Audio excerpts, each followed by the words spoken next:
Hi everybody, how are you? Daniel Spatz from California, ready to have a nice chat with Berta Bonardi. She's an Argentinian player, 25 years old. She plays in college in West Florida University.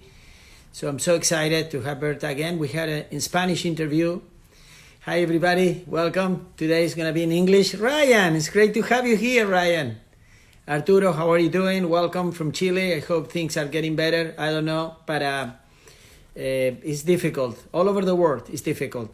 So we're going to have the English interview with Berta because she knows how to speak English, French, and Spanish, of course. She's Argentinian, but she requested me to do it an English interview because friends, sponsors, school likes that. So we have a lot of success with the first interview. Liliana, how are you in Bahía Blanca, Argentina? Everybody, welcome. You see, I haven't been showing lately. The last interview was last Friday, almost a week ago. So I've been very busy coaching, doing my videos. My channel is again very active. So you can visit my channels for more. Berta is here, so we're gonna give her. Not gonna waste any second, any time. Time is very important in life. So we're expecting Berta to connect soon. Hi, Berta, how are you? Hey, how are you, Danny? Good, good. Thank you for being with me again and with everybody. So I hope you're good. You're doing good. How are you? Yeah, everything perfect. And you? I'm doing good. I'm just coming from my tennis lessons this morning. I started very early. Here is 11 o'clock. In your places, 1 p.m., right? 1 p.m. Okay, great. So how are you? I mean, we talked about, we spoke 10 days ago about, more or less? Sorry, I think the video stopped. What do you Yeah, say? because maybe you got a phone call. No. No, I think I'm prepared this time, Danny. I don't know. We'll see. Is your phone or the new phone? No, it's another phone. I didn't get my phone. Oh, okay. Let me give you some cash for a phone, for a new phone. Ay, no. I'm Okay. gonna try to stay 60 minutes here. If not, I'm gonna show you my house like the other time. Okay. Tell me. In the first interview, we talked about your life, how difficult it was for you to make it to college, the sacrifices your family have to do, your parents, yourself, that you have a lot of support from friends, from sponsors, right? People who trusted you, believed in you. Uh, you played in Europe, interclubs, you played professional tennis, you reached as high as 800 in WTA, if I'm right? 870. Okay, good. See, I kind of remember our conversation. I'm a good Go. listener, good listener. So I would get mad if you don't. no, don't worry about it. But let me ask you. I want you to today, Berta, to talk about college life deep inside. Um, you are a champion, national champion, right? Singles, back to back. Singles and doubles or just singles? Singles. Sing. We did doubles finals last year, Oh, but good. yeah, but just singles. Excellent. Um, how about the school? Because people might get a little confused. You are explain them because I got messages, Berta. Ready? Is the school also champion or just Berta singles? Explain to everybody. Do you mean when I got the title in the NCAA? Yeah, because the school won. I mean, you were a singles champion. I mean, the whole team, how the whole team did in the competition also. We want to know a little bit of everything. Tell us, teach us. So it depends because normally in fall, that's the difference between fall and spring. Okay, so fall we just play single tournaments, that's regionals, and that's why I won the tournament because it was just single players. So you represent the university. So I represented University of West Florida, but I just play as an as Individual. individual. We didn't play as a team. Then Right. spring, then yes, we played as the whole team and is representing University of West Florida. But in fall, each of us represent West Florida. So then we just have regionals. That is like the main tournament in fall. And so in order to get to nationals, you have to play regionals, win regionals, then go to Nationals D2. Then you classify for Nationals D2, where you play with all the other players that played their region and won their region. And then when you win Nationals D2, that's what happened with me the last 2 years, then you get a wild card to play Nationals D1. So there is when I can play with D1 players, okay? So it's the only difference between spring and fall, is that one spring is our team, like our team competition, and fall is our just individual. Okay, okay. So, how? Tell us about the preparation for the. Do you really went to the tournaments, believing, feeling I can win this, or came just by an accident? You know what I mean? Not accident. Don't get me wrong. But I mean, I'm talking about expectations, because sometimes we achieve things in life with no expectations previously, and sometimes we have expectations. Yeah. So it depends. Like my first nationals in 2018, I was not expecting to win the tournament, not at all. It was just my first time being there. I just wanted to enjoy it, and it was a difficult time too, because I lost a friend just a little bit before that, so it was kind of sad, and it was difficult for me just to go and compete.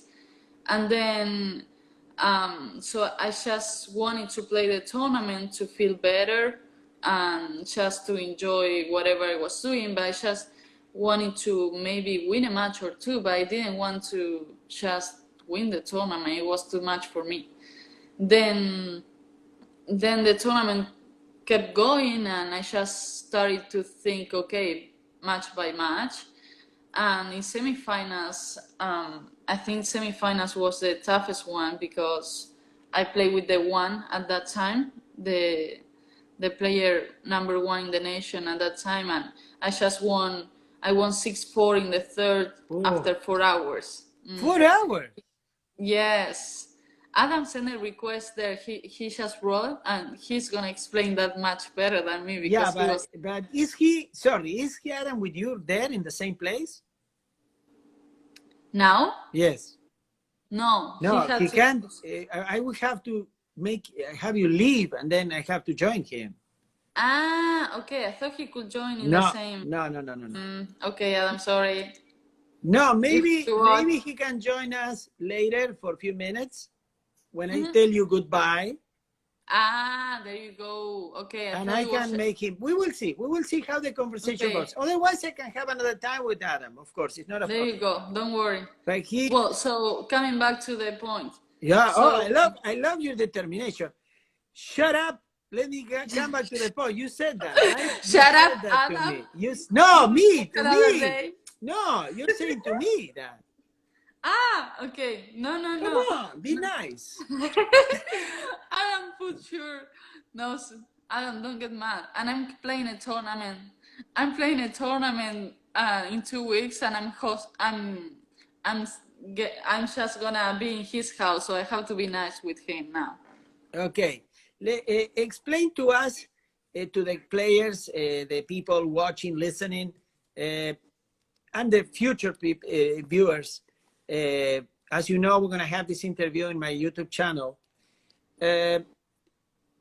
How many hours, Berta, of preparation heading to these tournaments? How many hours a day you were preparing, training? Well, now I'm training many more hours than before, though, because sometimes we talk and it's like I'm all the time training. But it's mostly now that I have the time with this quarantine and all that stuff. It's like, okay, I have the time and I'm training the whole day. But when we are in normal season, I have classes and all that stuff, I just train as everyone else, but it's maybe 3 or 4 hours a day. 3 or 4 hours when? During the classes? Okay. Yeah, because normally we have 2 hours with the team. Then we had this season, this semester is gonna be new because Adam is not here, he had to leave. But before we had 2 hours with him every day, and then sometimes we had 1 hour individual, and then we had 1 hour weight and conditioning. So normally it was 3 or 4 hours, and then it was complicated as well because you have to go to class and you have also to study at night. So it was, I mean, it was good hours, but maybe now that I have more time and I don't have less classes, I'm training more. But also because I want to go pro after, so I was like, okay, Berta, let's start training harder now. Okay, I have a question for you. The other day I was invited in a Zoom conference, and I heard a comment that I totally disagree with that. Sorry, what? I You heard heard a comment that you don't disagree, that you disagree? totally with the comment that I heard. Okay. The comment was that in college you don't get the good training if you want to be a pro. So I disagree because I've been in college, and there are so many players and schools, they have very good training regimes, great coaches, and it's up to the player to really, at the end of the day, work hard, right? Because come on, don't blame on the school or the coaches always. But let me ask you, do you really think, and be honest, I know you're very honest. Don't worry, I'm always honest. I know that. If you go to college, can you have a good training later on if you want to play pro or not? Okay. For me, yes, that's the answer for sure. But then, of course, there are many players that they come and they get the scholarship and it's like, whatever, because I got the scholarship, and they don't train as hard as they should. So it always depends on you that you give your best as well. Okay, that's one thing. The other thing, it depends always on the coach. I always say is that I was super lucky to have Adam here, and I always tell him, because he always give his best towards us, and also he didn't expect too much of me. At least he always wanted me to get better. He didn't want me to be the number one or whatever. So that, I think that's the problem sometimes with some universities, is that they put so much pressure on you that sometimes it gets difficult. And then it's not a matter of training and getting better, it's a matter of you have to win and you have to do whatever you need in order to win. Yeah, but can I interrupt you for 1 second? But young lady, if you want to be a pro, you're gonna feel a lot of pressure as well. Because if you don't win, you don't eat, you don't travel, you don't pay your expenses. No, I know tennis is pressure, of course, but it's not the same pressure that you put on yourself that someone that is telling you if you don't win, you get out of the team. So there's different pressures. Is that type of pressure in university? Yeah. Yeah. Oh, so if you don't win, you're out of the team? Not here. That's what I'm saying. Yeah, I was lucky. That's what I was saying, that I was lucky because they never put me that pressure. But if you're in a big D1, if you are not making the lineup, you just get out and someone else is gonna take your scholarship. If you don't work hard enough, you get out. Listen, sorry. If you don't work hard enough, it's reasonable. Yeah, Danny, but if you don't work, I love if you this. work We hard are enough, boxing. We are boxing each yes, other. I love if it. you work hard enough, Yeah. but you don't win, you're out. Oh, no. Yeah. That's the truth in a good D1 university. Okay. Okay. But Now yeah. I never got that pressure. Here, everyone who works hard, you're gonna have your spot. But that's what I'm telling you. It always depends in the university, in the Okay. coach. Okay. It always is. It's always your decision to work hard, and I agree with that. And always, everyone always should work hard. But then it's always the university that you are going to. If they are putting so much pressure on you and expecting so much on you that you are not really working what you have to work. Okay. But let me ask you something. Talking about quality training, not just pressure, quality training. If my daughter, I don't have a daughter, but if my daughter wants to play pro, or my son, which has happened, and they go to college, how good is the training? I'm talking about the quality. No, the training is really good for, at least for me. That's my opinion, and everyone has a different opinion. But for me, it's perfect. I love being here, and I think I improved so much since I got here. Why is good for you? Why is good? What makes the training good for you? Many things. So first, I didn't play in hardcore for 20 years until I got here. So you're It was sorry like, for the people who don't know, you are from Argentina, right? okay, yeah. So I played clay court my whole life. I just play 10. I just play once a month in a hardcore, and I didn't know how to play in a hardcore. So I think my first semester here, I was like, I don't know how to play. Everything's so fast. Okay, so I think being a hardcore, it helped me to improve and to be more aggressive. Then training with the team, it helped me so much too, because then I don't, back home I didn't have so many players to train with. Here I have all my friends and my teammates, and I always have somebody to keep training. Even now that some of them they went home, I always have someone to train, and that's amazing too, because sometimes when you're back home, you don't have so many people that are training hard as you are. Then other thing is like sometimes I was feeling that I'm lazy, I don't want to train. Well, you have 9 more girls that are pumped up to train. So it's like, okay, if you don't train hard, you're messing up the whole practice. So you have to give your best of yourself because of the team. So then when you come here, it's like you are learning to play as a team sport and not as an individual sport as I always did. They're asking you what career are you, Liliana from Bahia Blanca, what are you pursuing? Which career, which one are you studying? I'm studying exercise science. Exercise science, beautiful, beautiful. You told me the other day in a Spanish interview that is helping you to train better. I remember that. Yes, and I love it. I love it, and all my professors are amazing. They train too, so I love the major. So let me ask you this: what advice,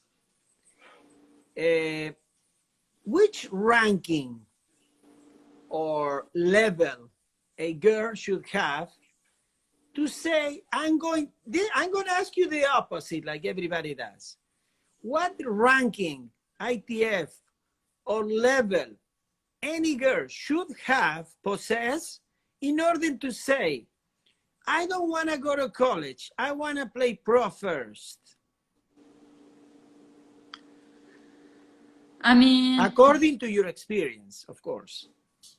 I'm not saying that you have to be great. I'm saying that if you come from South America, that is most of us, so many girls, they have the talent to play pro if they want and to be good, but they don't have the money to travel.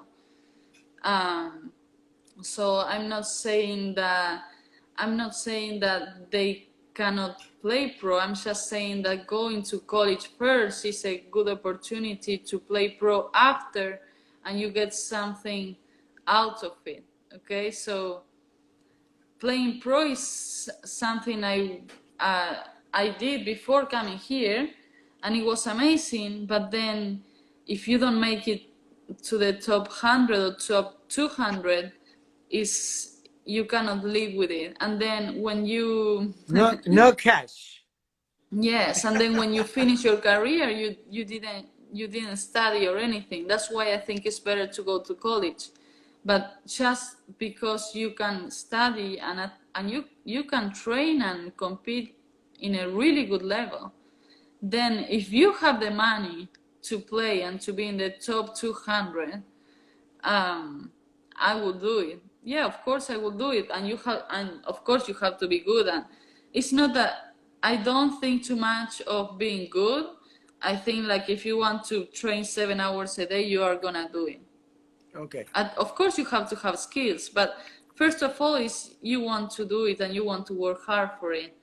But mainly I think the idea of college first is better because you are gonna get it like a university title, and then you can go and play and choose your dream or whatever. And that's what I am thinking to do too.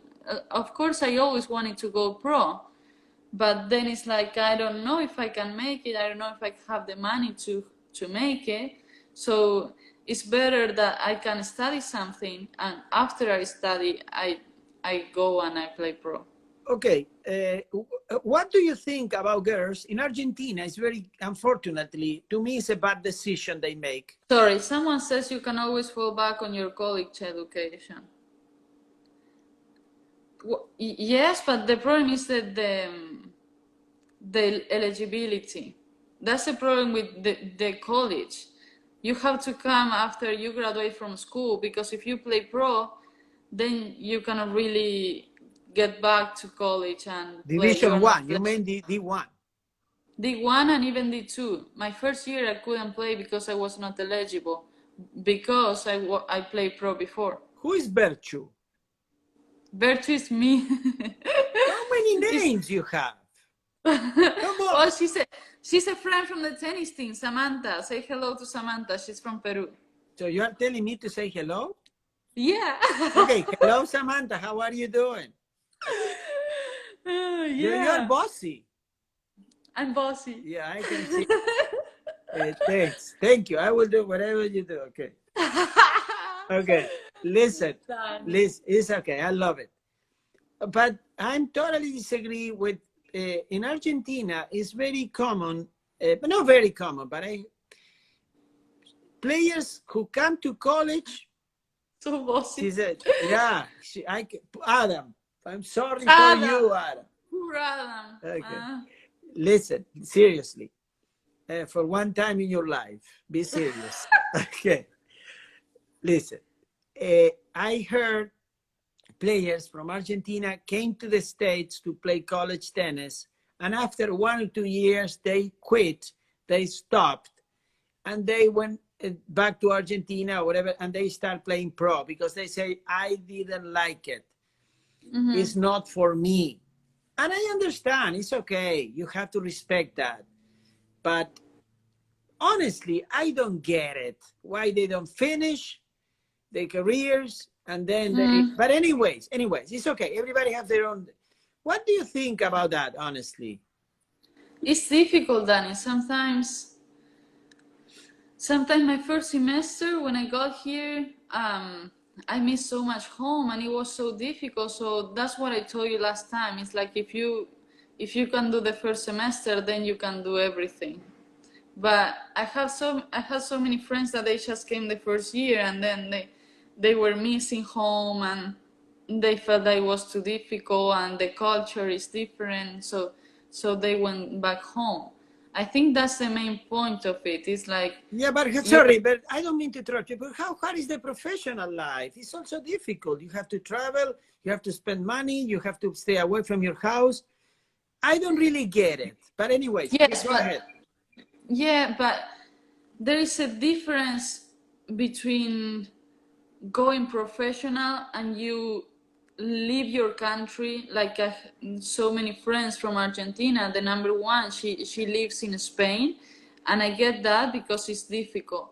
But for example, when I was in Argentina before playing pro tournaments and I wanted to play pro, I was living in my house and I was training every day, or living in Buenos Aires, but I was living in my country and I was traveling to the tournaments. Of course, if you are saying I'm going pro and I'm going 100%, now I will say don't live in Argentina if you want to do it, because there is no tournaments. But I'm saying this now because I'm older. At 18, I wouldn't say that because I wouldn't like it. So it's the same thing. I wouldn't like to live in the United States and I wouldn't like to live in Europe. Yeah, but Yeah. you know what? You're younger than me, but I saw Guillermo Vilas live in Argentina, not living in Argentina, moving to Europe with Jon Tiriac, his coach, to become number one in the world. And he did it. Gabriela Sabatini went to Key Biscayne when she was 14 years old, 13 years old, even younger. So they made a lot of sacrifices. They did it before. I know, but it's different. You are talking about Gabriela Sabatini or Guillermo Vilas. They were number one in the world, but you cannot tell that to a kid that is already still learning how to live, and they don't have the skills. You see Sabatini at 14 years old. I think she was winning, I don't know, she was 15 years old and she was already in the top 100 or something. She was crazy by that time. But there are so many players in Argentina at 15, 16 years old. They are still playing the national tournaments in Argentina. So you cannot just tell those little boys No. I'm talking the good ones, 18, 19. No, not the 15 years old. No. I'm talking about the 18, 19 to live, because it's impossible to make it living there. Sorry, it's the truth. No, I totally agree with that. The thing is, two things. If you want to leave the country, you need money. And if you want to live in Spain or whatever, you need to pay a coach. I was talking the other day with a friend that just trying to know how much money you need to play in the tour and do everything right. And it's an amount that is just impossible for us in South America if you don't have a sponsor. So if you're 18 years old, even if you want, you cannot really do it. That's the thing about United States. This is why college is good. Yeah, I agree. I'm not saying that college is not good. I'm here after 3 years. Be careful. That's why I think college is such a good opportunity, because then you can be from 18 to 22 or 23, studying, having a pro training, and even getting a major or whatever, and everything for free. And then at 23, you just decide whatever, because players now, it's not that like before, they are playing until 35 years old. Correct. So then you're still young. If you want to go to pro at 23, you have your whole life. It's just a matter of, do you want to go pro and still working hard? Because many players, they just finish college and they are done. They don't want to know more about it. So it's happened to my own kids. They wanted to be pro before college, but then when they finished, they said, "Oh, we don't want to play pro." No, normally people after college, they don't want to. Why? Why is that? I think it's because training is really hard here too. I mean, I have so much time now because of quarantine or whatever, and we are in summer, so I'm not taking classes. But when we are in fall or in spring, we are just training and going. For example, one day we will wake up at 5:30 in the morning, go training at 6 to 8. Then I had to talk with my professor because I will arrive to the class 10 minutes later, because I had to go from 8 to 9 to class. Then, I don't know, 15 minutes break, and then I had another class, then go back home, eat, then go back to practice, then weights, then go back to class. It's just a crazy life that sometimes is amazing, but sometimes people, they just get super tired of it too. And then you get at home at night and you have to just cook and study, because it's the only time you have to study is at night. And then the other day you start all over again. and normally in the weekends you travel because you have to compete. Yeah, but I tell you, I know I'm not against what you say. I love what you say because I've been in college. I've been in college. I was a college coach. But listen, but how much harder is the life in the tour? I mean, you have to train 8 hours a day. You have to eat. You have to sleep well. Maybe you don't study, agree with that, but it's a lot of sacrifices, a lot of traveling, and a lot of pressure, because if you don't win, you don't make money. In college, you don't have that pressure. Yes, but no. I mean, it's hard. Boxing. Well, but you have to make a difference between wishing to be a pro and being a pro. Okay. Because it's two different things, for real. I wish to Life be a is pro hard. and I was 20 years old, and in my dreams I wanted to be a pro, and I was training 6 hours a day, but the day has 24. So all the other time I was going home, eating, taking a nap, training, but training was the only thing I was doing. But it's boring. It is boring, yeah, I know, but it is hard. But if you like it, I love training. I can be training 7 hours a day. It doesn't matter to me. But when you are the pro that you are talking about, traveling and all that stuff, is the real life pro, when you are with everything that we talked about before. Sponsors, because to travel you need sponsors. Be brutally honest what I'm going to ask you now.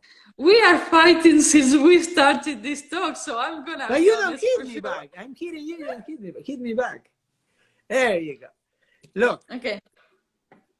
Ricardo Sanchez, very famous coach in WTA. He coached Wozniacki, Jankovic, Lisicki. Hey, the list is long. Ricardo Sanchez said to me once in an interview, tell me if you are agree with this. To become a pro, you need 3 things. He said 3 things. Money, a good coach, and a good group of training. Yeah, I agree. Okay. I agree. The good group of training, I would like to say, good people around you. Yeah, exactly. Yeah, like it's just not a matter of people with knowledge. It's a matter of people that really cares about you. If I would be able to make a team to train and all that, I would choose someone that loves me, even though I do well or bad in the team, someone that knows me more than just because I play tennis.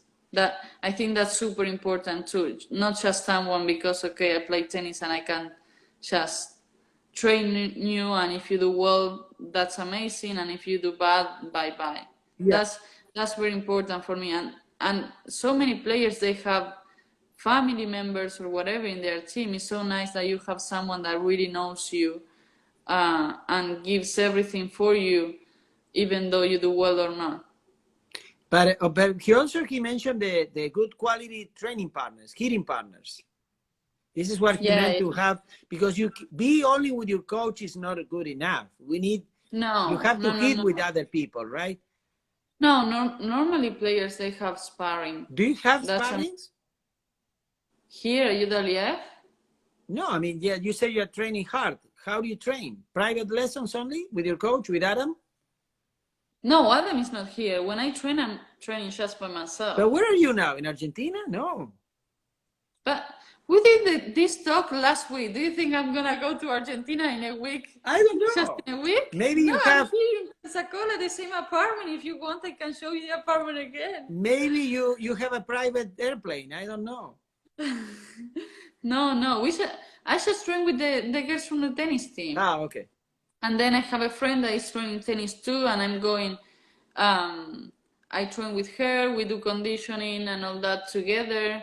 But no, I don't have the team atmosphere as a pro because I'm still in college, and all that costs a lot of money. If someday after I graduate, I can just do my team or whatever, then yeah, I'm gonna have it. Okay, but how important, I'm talking about you, not the other players. Mm-hmm. How important, Berta, is for you to play with boys, with men, to hit with them, or not really? Yeah, for me it's really important. Why? Because they play better than me, so it's such a good training for me. They kill me in the court. I mean, we can hit on whatever, but then playing points, I mean, the good thing is like I can feel I improve so much with them because they are better than me, and sometimes with the girl of the team we are even. So then when you have the same level, is of course you are improving, but it's not that. It's good to play with someone that is so much better than you, boy or girl. If I will have a top 300 here to train of course I will just also decide to train with her. It's not that boy or girls is training with someone that is better than you, and normally boys, they are better than you. Don't just, I'm not saying that boys are better in general, but the tennis Stronger. team, Maybe they hit hard. yeah, Doesn't mean they are better stronger than and you. faster. So, for example, I train with the guy that is in the bottom lineup of the men's tennis team. Can you And beat him? Can you beat him or not? I don't know, I never play a match, so No, but maybe I play a seriously. match and I let you Seriously. know. Adam, I let you. I want Adam to answer. Can Berta beat the number 6, right? Number 6 in the lineup, boys. Yeah, You think, yeah. Adam, he I can beat don't him or know, not? Danny, I don't know. I think it all depends in the serve. Okay. I think if the serve is not there, that is just hitting. No, No, I he said said no. no. Yeah. Okay. If the serve is not there and we are just hitting underhand, like points underhand, that's a different story. But with the serve, Yeah, I it's know. a different story. Okay. I understand, but I love to. People wants to hear those things too, you know. Berta, how much in a training session you focused on your strength versus weaknesses when you're training? Oh, Adam said with no serve and return, maybe. Yeah, that's what I said. Maybe with no serve, but with serve, no. And listen, is he lefty or righty? The boy. Adam? No. They got the number 6 in the team, the men's. I don't even know who is the number 6, Okay. Danny. Okay. No, I don't know. No, because if you can beat me if I play with the left hand because I'm righty. The only way you can beat me. Okay. That's good. So righty. I don't care. No. You destroy me if you play with me. I'm too old. What? I'm too old to play with you. So how much you focus on your strength, Berta, when you're training, and your weaknesses? How is your mindset? Strength and weaknesses. So I think it's when we are in the team practices, Adam is gonna laugh about it because my weakness is my serve. So sometimes Why is your serve? Why do you feel is your weakness? My weakness? Why? Because my second serve is not strong enough, and when I play with good players, they just start being aggressive over my second serve. You serve with topspin or slice the second? I try with topspin. Oh, he has to. Bye, Adam. Thank you. Yeah, I want to talk to him next time. Good. Yeah, Adam, stay in touch. So I want to talk to you next time. We're going to have an interview with you. Of course, please, next week or the following week for sure. Yeah. Yeah. Go ahead. Yeah.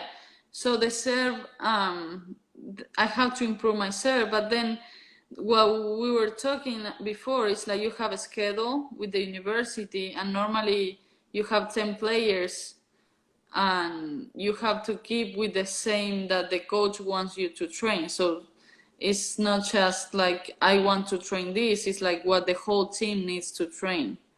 Then when we had our individual sessions, then yes, we can work in our weaknesses. How many sessions you can have private a week? How many sessions are you allowed to have privately with your coach weekly? Normally with Adam we did like once a week or twice a week, but just because sometimes we didn't have the time to keep going, but he was always available to keep training if we wanted to. If we wanted to, we could train with him individually just 3-4 times a week. Oh, you are allowed to do it. If you want to do it, if you can do it 3 or 4 times a week. Every player, Berta, or? No, but it's not that if you want to, it's that you don't have the time really. No, you don't have the time. Like you are already in court with the team so many hours that then it's like individual is plus classes and all that stuff is kind of difficult. Okay, I understand. But you will say the only weakness is your second serve or your serve in general? I don't know. It's not that is super bad. It's just something that I have to work on if I want to beat good players. Okay. And then the other weakness is it was like it was difficult for me to stay on court for 3 or 4 hours or for play Fitness. or play. Huh? Fitness. Yeah. So I was always strong, but then when I had to play with players that just play 20 balls per point, I was like I was dead. I was out of breath, and that's why now I'm running so much, and a friend is helping me to get better in that way. So now I don't feel it a weakness so much now, but before it was like I think it was even worse than myself. I felt tired. Okay. And now in quarantine, I just started to work because we didn't have tennis tournament. I just focused so much in my fitness, and now after we started working like in June, and now I just feel so much difference than before. Okay, I'm gonna put you in a very difficult spot right now. You're being mean today, Danny. I am, and you're too serious now. Maya, there you go. If tomorrow someone comes, knocks your door, calls you on the phone, says, listen, I have $100,000 for you to start traveling in the tour, but you have to quit college now. What would you do? If I have to quit college and I cannot get my career done? No, yeah, someone is offering you money to travel, to start playing the tour now, but the request is you have to quit college now. There, I will need to ask Adam, because if I will be able to go, but then I come back to college, I will do it. Okay. Because then I can finish my major or whatever. But then there are many eligibility things that you have to just try to, how do you say, accept or whatever. Because when you are traveling pro, so when you are in a college player, you cannot really play pro. But if you show that your expenses are bigger than the money that you are earning, then I think that you can keep with your scholarship. I mean, you can be eligible when you come back. Yeah, but what if they tell you, okay, you can come back, but you can't play tennis anymore? Yeah, I will do it. Okay. I just have 1 year left. Okay. I will do it. I mean, the main goal for me now is to finish what I started to study and have that diploma or whatever we talked before. So then it's like, okay, I'm gonna go and play pro, but I study something. So the day I don't want to play tennis anymore, I have a plan B. Okay. That's the main thing. Fantastic answer. Thank you. You're very honest. if we talk about strength, right? Style of play. My style. Okay. Do you consider yourself, listen to this and then answer, please. Tactical player, tactician, physical player, physical, or powerful player? I think it's I when I was younger I was physical. I could be in the court for hours. And I would grind and this run is what I mean, and, that physical, okay? The consistent. yeah, and Rafa, run Rafa, and Rafa Nadal. fight Yeah. and yeah, the whole day for 4 hours. Now I think I am more like power maybe. Okay. Since I got in hardcore, I got more aggressive, and I think the main thing about me is like I'm gonna fight until the last ball, and that's why I do well, because sometimes I do well. It's not I'm doing well all the time, but when I win or whatever, it's because I just gonna fight until the last ball, and that's something that I always can. Somebody who is saying rely tactical virtue? She's saying, or who is the person saying that? Yeah, she's Gabi.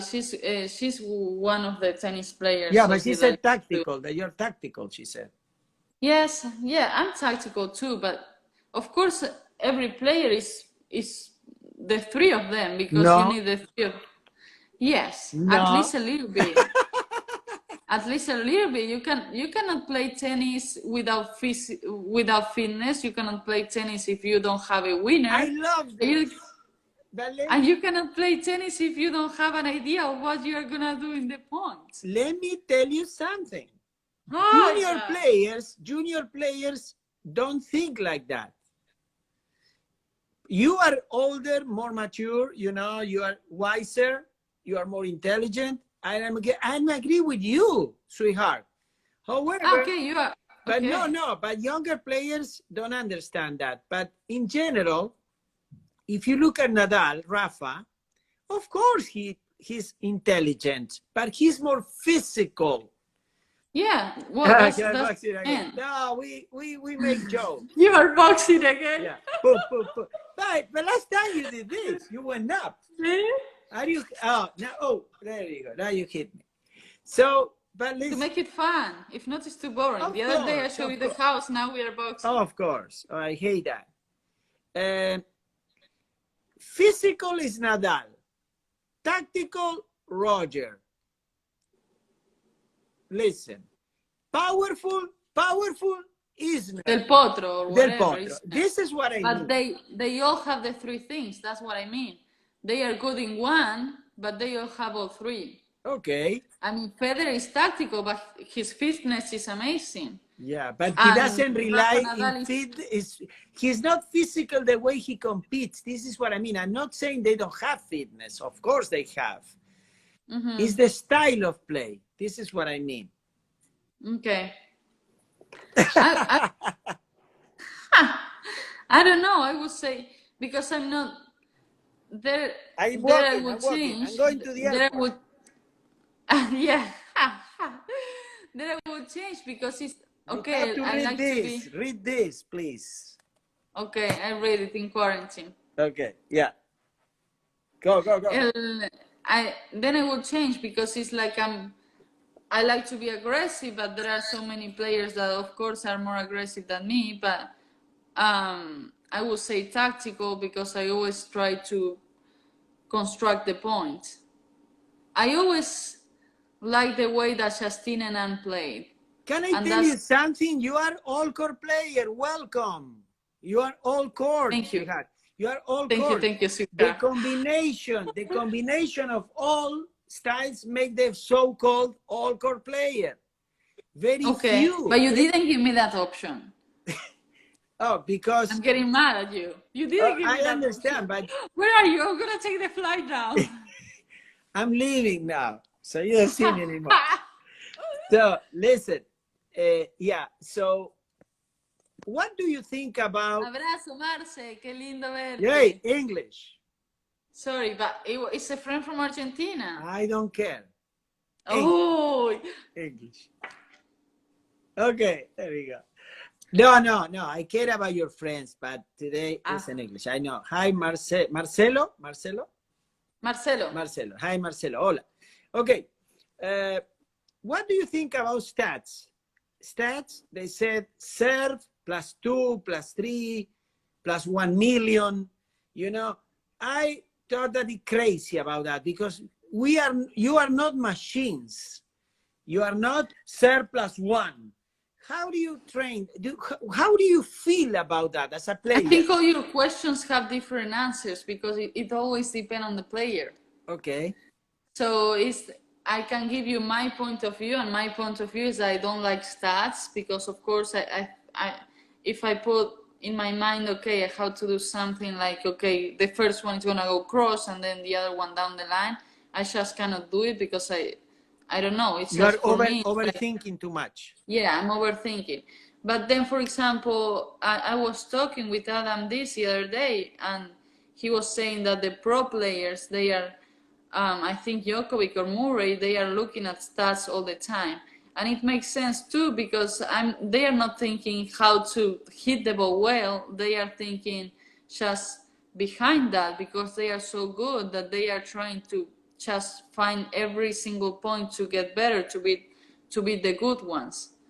So Details. for me, it's like Big details. They are in details. Big little things.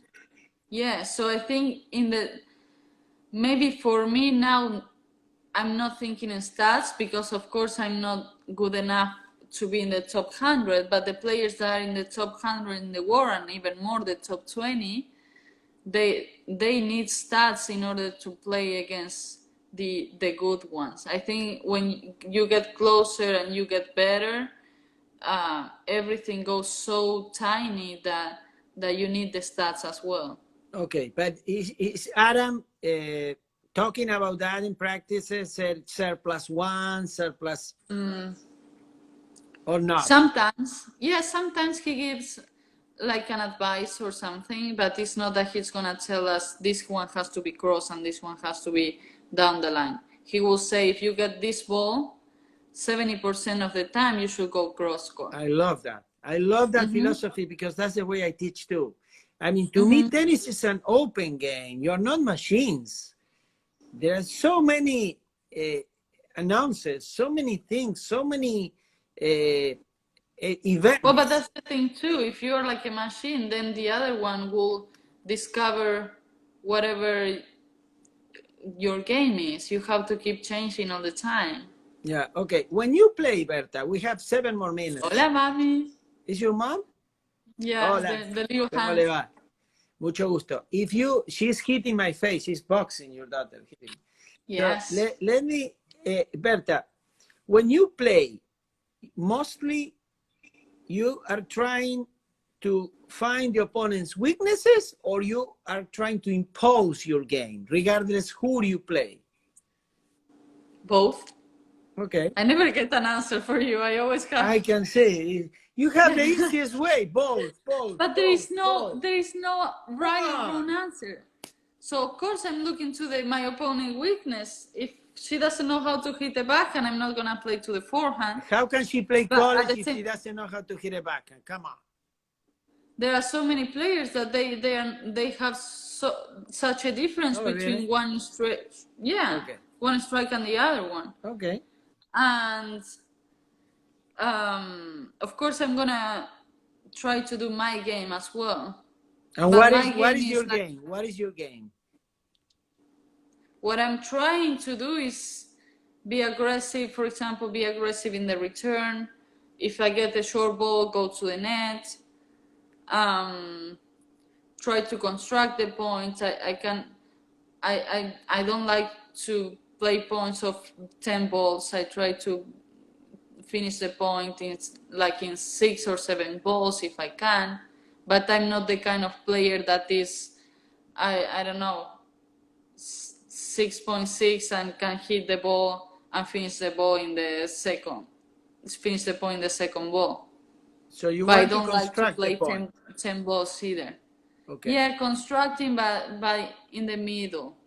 I cannot win a point in 3 balls, but I don't like to play 10 points rally because then I get super tired. So I will say, like in a at the end of the day, if you want to win a tournament, if you are playing 3-4 hours matches all the time, you're gonna be dead all the time, right? Don't you agree? Ask Rafa. Yes, but that's why we are talking before.